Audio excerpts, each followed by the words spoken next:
ចាសួស្តីបងមុននឹងបងពិចារណាទិញ brand ដទៃគួរតែពិចារណាទៅលើ model Isuzu ដែលនៅខាងក្រៅនេះខ្ញុំនេះគឺជារថយន្ត SUV 7កៅអីរបស់ប្រទេសជប៉ុន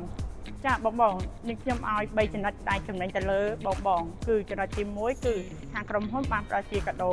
យ៉ាងច្រើនសន្ធឹកសន្ធាប់ក្នុងនោះរួមមានដូចជាម៉ូតូ Scoopy ផ្ដល់ជូននូវការប្រេងឥន្ធនៈ$500ផ្លាកលេខវែងនិងកាមេរ៉ា record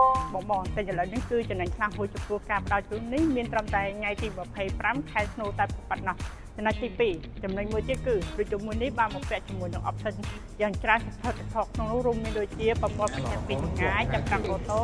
កាមេរ៉ា360មានចាប់តាស់មានប្រព័ន្ធ remote គឺទាក់ទងជាមួយរថយន្តមួយនេះមានគូខាងក្រោយយើងអាចប្រើជា sensor កវីជើងបានស្មាក់គីបានកាច់ក្នុងបានដែរចំណុចទី3តាក់ទងជាមួយនឹងម៉ាស៊ីនរថយន្តមួយនេះមានទំហំម៉ាស៊ីន3.0ដែលអាចផលិតកម្លាំងឆេះបាន190 HP